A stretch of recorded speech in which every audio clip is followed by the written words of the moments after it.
이제 두 가지 마음이 있었어요. 딱 들어가 보니까 아까 전이랑 1시간 전이랑 이렇게 별다를 게 없어요. 그래서 오늘 드디어 한번 해야 되겠다. 그래서 문을 딱 열고 들어갔더니 그 큰 방에 그 관유가 첫째 아들이 저보고 엄마가 미안하대, 풀어, 이렇게 저한테 얘기를 해줬습니다. 그래서 이 타이밍이겠구나 해서 슬쩍 가가지고 그 거실에 앉아가지고 그 무릎을 비고 무한도전을 짚으면서 그냥 자연스럽게 풀었던 그런 기억이 있습니다. 관유한테 너무너무 고마웠죠. 끝까지 가지 않도록 얼마나 감사한지 잘 화해했습니다. 여러분, 그 관유가 한 일이 정말 귀한 일로 보이십니까? 여러분, 혹시 부모님 사이에 혹시 여러분도 그런 한 경험 있으신가요? 그런 적이 없으세요? 너무너무 귀한 일에 여러분 좀 동참시키고 싶습니다. 여러분, 그 지구촌 학교 있죠? 우리 아이들과 하나님 그 사이를 좀 화해시킬 수 있는, 여러분 사랑의 메신저로 여러분 좀 이렇게 함께 기도해 주시고 또 후원해 주시고 또 스텝을 함께 해주셨으면 좋겠어요. 정말 귀한 일인 것 같거든요. 우리 아이들이 그 다문화 가정에 있는 한 120여 명에 되는 아이들이 하나님 앞에 나아가려고 하는데 그 방법들을 모를 때가 있어요. 하나님이 너 용서하셨대, 이런 사랑들을 우리가 좀 잘 알려줄 수 있는 기회들이 그 기회가 될 텐데, 여러분 관유 같은 역할들을 좀 해주시겠습니까? 자, 우리 임정은 자매님한테 그렇게 해주시면 좋을 것 같아요. 귀한 일에 여러분 협력해 주십시오. 쓸데없는 얘기는 아니지만 서로 너무. 저는 신학교를 7년을 다녔습니다. 학부 4년, 신대원 3년. 이 7년 동안 제가 가장 많이 받은 질문은 너 정말 이 길 갈래? 라는 질문이었습니다. 즉 소명에 관한 질문이었습니다. 신학교에 입학하고자 하는 모든 사람들에게 이 면접하는 그 가운데 묻는 질문이, 이 질문은 절대 빠지지 않습니다. 너 정말 이 길 왜 가려고 하느냐? 정말 가겠느냐? 뿐만 아니라 학기 중에 교수님과 면담을 할 때도 이런 질문을 종종 듣게 되고, 또 이렇게 신학교라는 특수성이 있다 보니까 MT를 가게 되면 MT나 이렇게 친구들끼리 여행을 막 가잖아요. 그러면 넌 왜 이 길을, 항상 소명에 관한 질문을 주고받습니다. 왜 이 길을 가려고 하느냐? 정말로 이 길을 가겠느냐? 물론 성적이나 성품 이런 것도 입학할 때 굉장히 엄격한 기준이 적용이 되지만 다 좋아도 소명이 없으면 합격을 시키지 않습니다. 왜냐하면 하나님께서 주신 소명 없이 하나님의 사명을 감당하는 것은 사실 어불성설이기 때문입니다. 하지만 요즘 진로 선택과 관련된 책이나 강의들을 막 접하다 보면 이 일이 비단 목회자 후보생들에게만 적용이 될까 했을 때 아니라는 것입니다. 정확하게 말하자면 소명은 소위 성직자의 길을 가는 사람들에게만 필요한 것이 아니라 모든 직업 가운데 이 소명이 필요하다라는 것입니다. 여러분, 직업을 영어로 보케이션이라고 하지 않습니까? 이 단어는 라틴어 보카치오라는 어원에서 온 겁니다. 즉 부르심, 곧 소명을 뜻하는 말입니다. 물론 소명 없이도 우리는 어떤 직업을 가질 수 있고 또 그 직업을 수행할 수도 있습니다. 하지만 그 직업을 수행하는 사람들에게 즐거움과 또 보람찬 결과를 기대할 수는 없겠죠. 왜냐하면 그것은 대체로 부르심이 아닌 어떤 경제적 동기의 지배를 받기 때문입니다. 하지만 소명에 따라서 직업을 수행하면 잘할 수 있을 뿐 아니라 즐겁게 할 수 있게 됩니다. 그래서 인간에게 소명의 순간은 일상에서 가장 중요한 의미를 갖는다라고도 볼 수 있는 거죠. 한 직업으로 처음 부르심을 받는 순간, 혹은 하나의 직업에서 다른 직업으로 인도되는 순간은 우리 일생에서 가장 위대한 순간이다, 이렇게 우리가 평가할 수 있습니다. 자, 오늘 본문은 모세가 호렙산에서 이스라엘 민족을 해방하는 지도자로 소명을 받는 장면을 보여줍니다. 모세는 40년 동안의 애굽의 그 궁중생활, 왕자 생활을 뒤로하고 이스라엘 민족의 지도자를 자처하다가 자신의 민족들에게 거절을 당한 그 후에 우리가 잘 아는 것처럼 미디안 광야로 도망을 갔습니다. 거기서 다시 40년간을 양치는 목자로 산 거죠. 그 40년의 세월, 여러분 당연히 마음 편하게 보냈을 리 없습니다. 얼마나 마음이 복잡했겠습니까? 자신이 누구인지에 대한 고민을 하면서 혼란스러웠을 것이고, 또 민족으로부터 버림을 받았다라는, 자기네들 도와주려고 나갔더니 오히려 그 민족들이 굉장히 따돌림하고 무시하고 멸시하게 되는 그러한 상황까지 나아갔다. 그 무엇보다도 이 실패한 인생이라는 그 자존감의 타격을 받은 것, 그 이유로 인해서 너무나도 힘겹게 이 40년간을 지냈을 것입니다. 그렇게 힘겨운 40년을 겨우겨우 어떻게 버티고 살아왔던 어느 날, 모세는 이날도 무기력한 채 호렙산에 머물렀습니다. 일반적으로 성경학자들은 이 호렙산을 신의 산이죠, 신의 산과 동일한 산이라고 간주를 합니다. 호렙 산맥이 있는데 그 중에 가장 높은 봉우리 중에 하나가 신의 산이다, 이런 사람도 있고요. 아니면 반대로 신의 산맥 가운데 높은 산이 호렙산이다 라고 하는 사람도 있습니다. 어쨌든 이 신의 산과 호렙산은 같은 곳이다 라고 생각을 하시면 됩니다. 자, 호렙산에서 모세가 출애굽의 지도자로서 하나님께 소명을 받게 되는 거죠. 우리가 기억할 것은 이 소명은 모세가 스스로 선택하고 결정한 것이 아니라 하나님의 때가 차서 오로지 하나님의 전적인 주권에 의한 부르심이었다라는 것입니다. 자, 그렇다면 여기서 궁금한 점이 생깁니다. 소명, 즉 부르심의 문제를 조금이라도 진지하게 생각해 본 사람이라면 공통적으로 궁금해하는 부분입니다. 어떤 부분일까요? 자, 나는 소명대로 막 간다고 생각을 했을 때 궁금점이 생깁니다. 네. 자, 아닐 수도 있는데 제가 고민해 보니까 그런 거예요. 이 길 가는 게 맞는지 틀린지, 이 길이 정말 하나님께서 가라고 하신 길이 맞는지 아닌지에 대한 그런 고민들, 하나님께서 나를 어떻게 부르셨을까 고민을 해본 사람이라면 이 부분에 한 번씩은 다 걸리게 됩니다. 즉 분별에 관한 부분입니다. 우리가 하나님의 소명을 받고자 할 때, 혹은 하나님의 소명이 우리의 의지와 상관없이 임할 때, 우리가 어떻게 그 하나님의 이 소명을 분별할 수 있겠습니까? 어떻게 하면 나를 향한 하나님의 소명을 분별할 수 있을까요? 가장 먼저 우리가 해야 할 일이 있습니다. 일상생활에 성실하는 것. 성경에서 하나님의 부르심을 경험한 모든 사람들에게 나타나는 공통점입니다. 그 중에 하나의 보편적인 특징이 뭐냐면 일상생활에 성실했다는 겁니다. 물론 성실했다고 해서 그 사람들이 반드시 어떤 세속적인 그 측면에서 볼 때에 어떤 성공적인 삶을 살았다라는 말은 아닙니다. 세속적인 시선으로 보면 오히려 특별히 내세울 만한 인생이 아니었을지도 모릅니다. 하지만 적어도 그 사람들 모두 성실하게 일을 했습니다. 이 말은 때때로 성실하게 실패도 했다라는 의미와 같습니다. 베드로가 예수님을 만나는 경우를 한번 생각을 해보십시오. 베드로는 예수님을 만난 그날도 밤을 새우면서 뭘 했죠? 성실하게 고기잡이를 열심히 하고 있었습니다. 하지만 그 결과는 허탈감 속에서 새벽을 맞이하는 거죠. 누가복음 5장 5절을 보면 밤이 새도록 수고하였으되 잡은 것이 없지만은 이라고 기록을 합니다. 베드로는 자신의 삶 가운데 여전히 성실했지만 밤새도록 수고한 만큼의 결과를 얻지 못한 것입니다.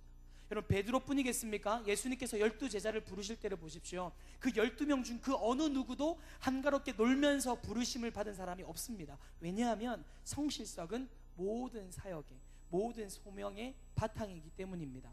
예수님께서 가르치신 달란트 비유 중에서도 종들을 향한 주인의 공통적인 칭찬 내용이 뭐였습니까? 착하고 충성된 종. 여기서 충성된이란 이 성실함이라는 단어입니다. 모세의 경우도 동일했습니다. 호렙산에서 하나님께 소명을 받기 전까지 모세는 그저 맡겨진 그 일에 성실했습니다. 오늘 본문의 1절을 보시겠습니까?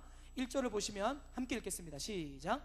모세가 그의 장인 미디안 제사장 이드로의 양떼를 치더니 그떼를 광야 서쪽으로 인도하여 하나님의 산 호렙에 이르매.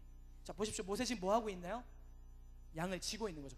모세는 바로의 진노를 피해서 애굽에서 요르단 남쪽인 미디안으로 도망갔습니다. 그 후에 출애굽기 2장 15절부터 보면 모세가 미디안 제사장에게 고용이 됩니다. 그때부터 모세는 양떼를 치는 일을 새롭게 시작을 합니다. 뿐만이 아닙니다. 모세는 그곳의 제사장 이드로의 딸 십보라 십보라와 결혼을 하게 됩니다. 자식도 낳고요, 성실하게 살고 있었습니다. 모세의 장인이 된 이드로는 성경에 또 다른 이름이 나와요. 혹시 르우엘 들어보셨나요? 이 르우엘은 하나님의 벗이라는 뜻입니다. 그리고 이드로는 장관이라는 뜻입니다. 이 성경에는 이드로라는 이름을 더 자주 쓰거든요. 자, 모세는 자신의 삶을 성실하게 살아내는 가운데 하나님의 제사장인 장인을 만나게 돼요. 이것은 모세가 하나님을 깊이 알아가는데 큰 도움이 되었습니다. 모세는 애굽에서 지낸 시간만큼이나 이 장인 집에서 40년을 살면서 두 아들을 낳고 기르게 됩니다.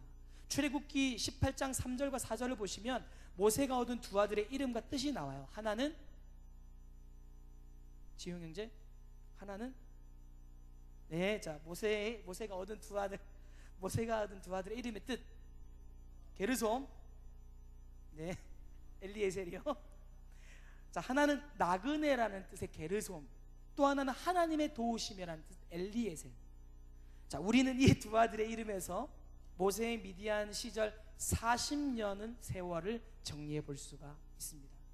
비록 모세가 그 광야에서 나그네가 되었다고 폄하할 수도 있으나 그 시간은 결국 하나님을 알고 하나님의 도우심으로 감사하는 그런 계절의 삶을 살아왔다고 평가할 수 있습니다.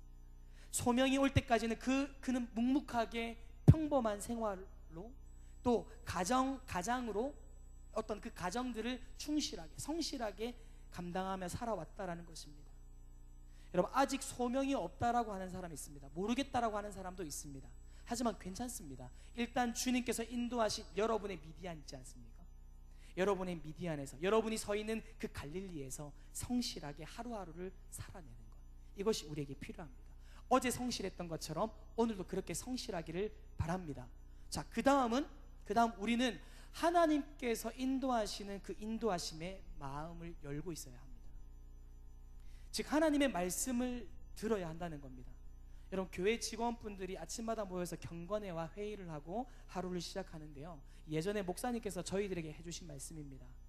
목사에게, 전도사에게 가장 큰 벌은 하나님의 음성을 듣지 못하고 기도하지 못하는 것이다. 당연한 말이잖아요. 누가 하는지 따라서 굉장히 다른 것 같아요. 담임 목사님이 저에게 그 말씀을, 우리들에게 그 말씀 딱 하시는 순간 섬뜩했습니다. 나는 듣고 있는가? 나는 하나님의 음성에 반응하고 있는가? 나는 제대로 기도하고 있는가?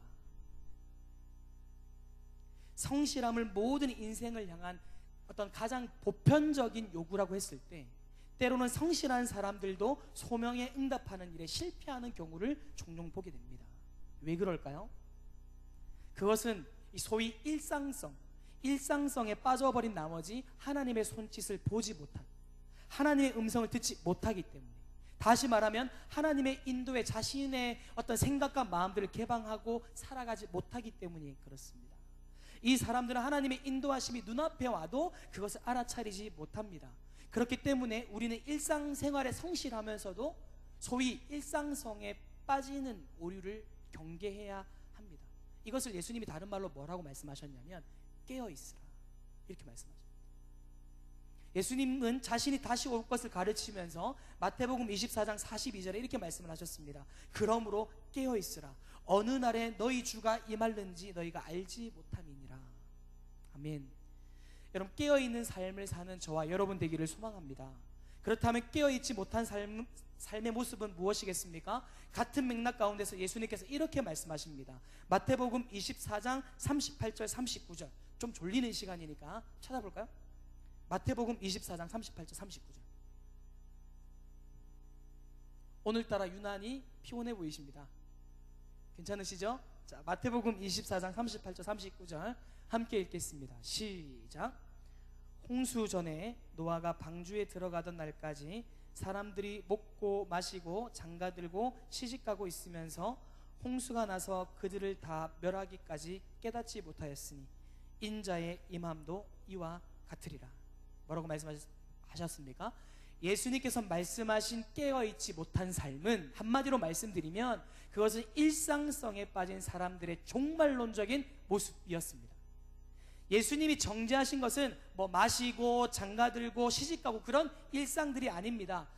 이런 일상성에 빠져버린 나머지 다시 오실 예수님에 대해서, 다시 오실 주님에 대해서 깨어있는 영성을 준비하지 못한 삶, 그것을 경고하고 있는 겁니다.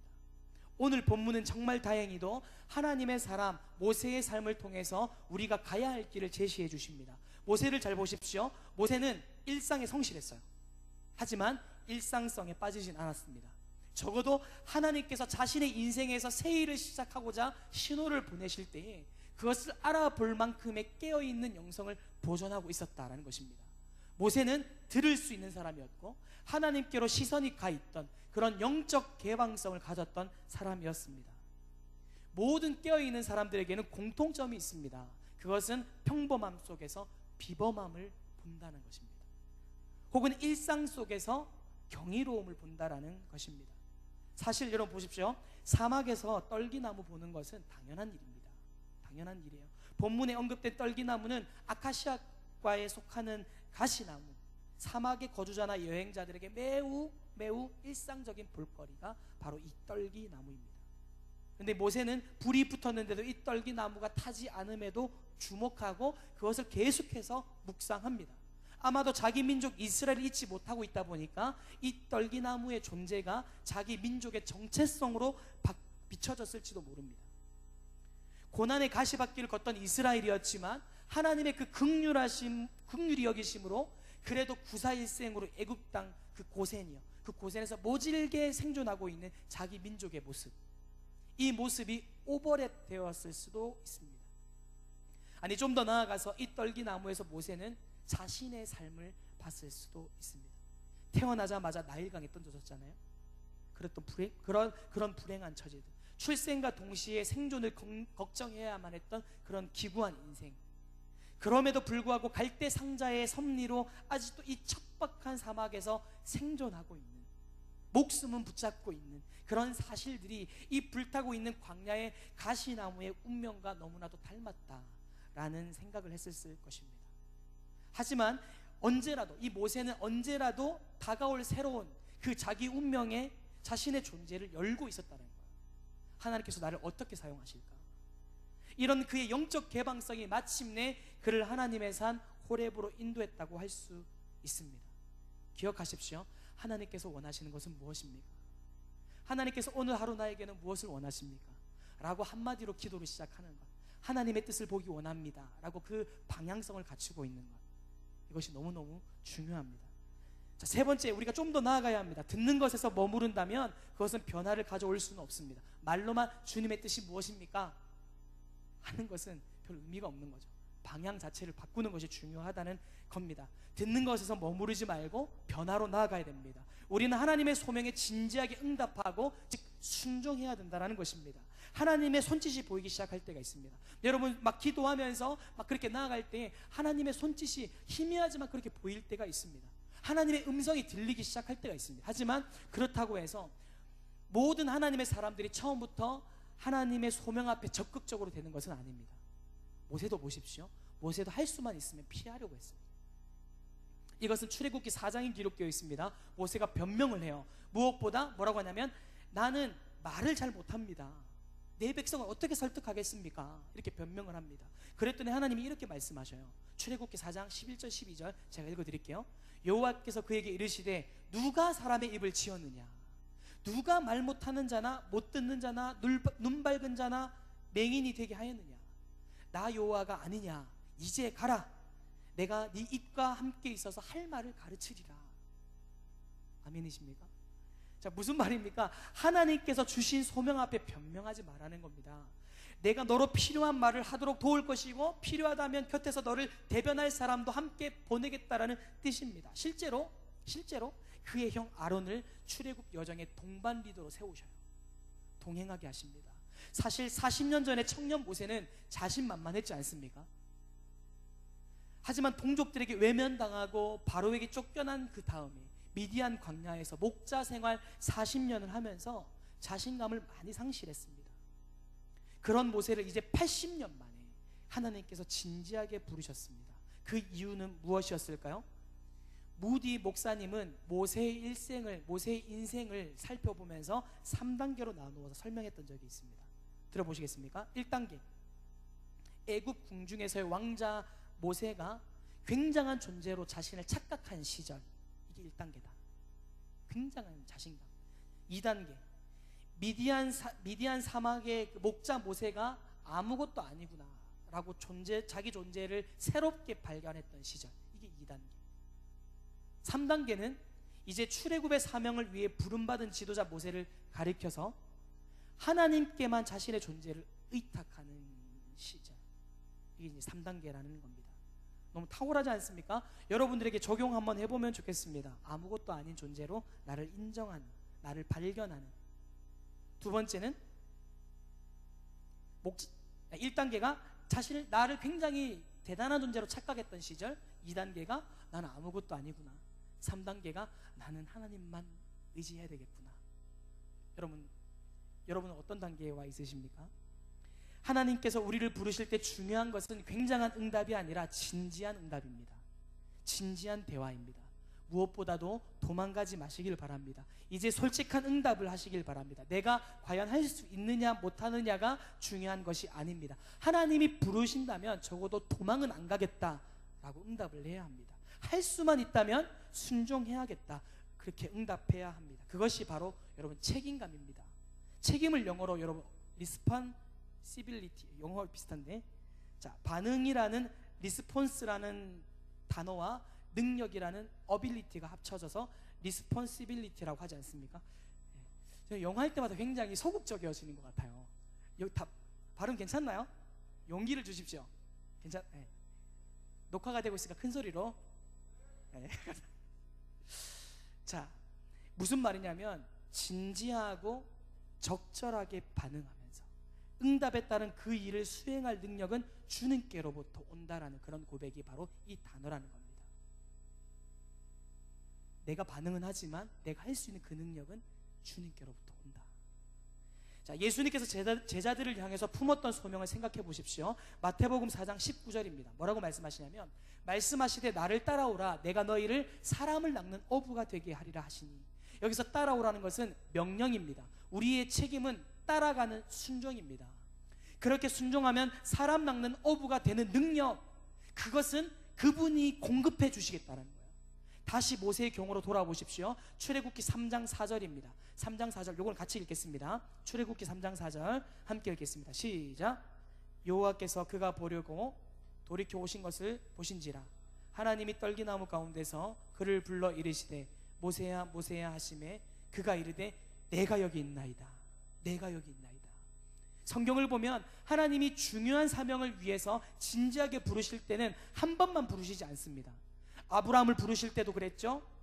사무엘을 부르실 때도 2번씩 3번씩 막 부르십니다. 너무나 중요하기 때문입니다.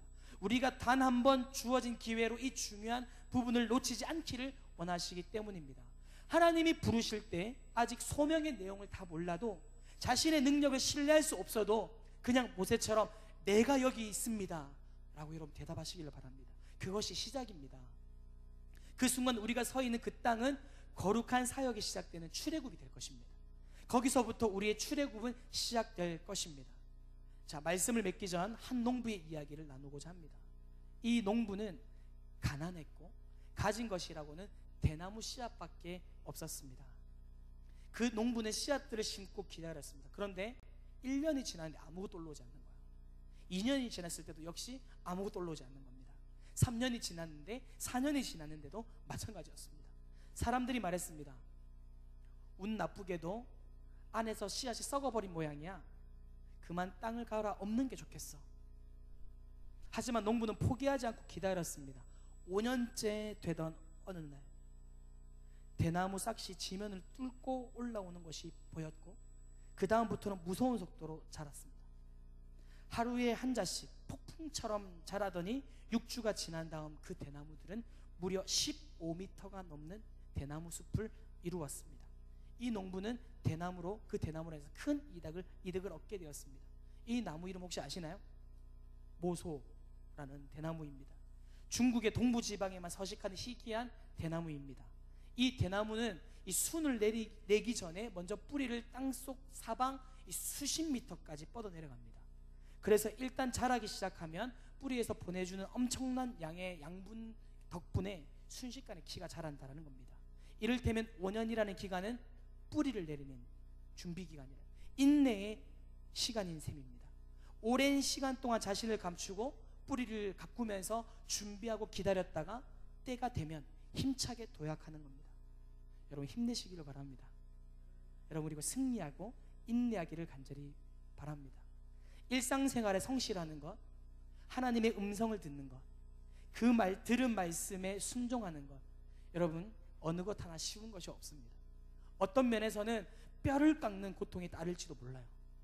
하지만 갈라디아서 6장 9절 보면 우리가 선을 행하되 낙심하지 말지니 포기하지 않으면 때가 이름에 거두리라 이렇게 말씀하십니다. 사랑하는 여러분, 부르심 앞에 설 수 있는, 부르심 앞에 서는 저와 여러분 되기를 소망합니다. 비록 현재 하고 있는 일에 열매가 보이지 않는다고 낙심하지 말고 기도하면서 하나님의 음성을 듣고 하나님께서 어떤 길을 보여주실는지 우리가 늘 개방해 놓으면서 성실함으로 순종하는, 그래서 하나님의 기막힌 타이밍에 열매를 거두는 저와 여러분의 삶이 되기를 간절히 소망합니다. 기도하겠습니다.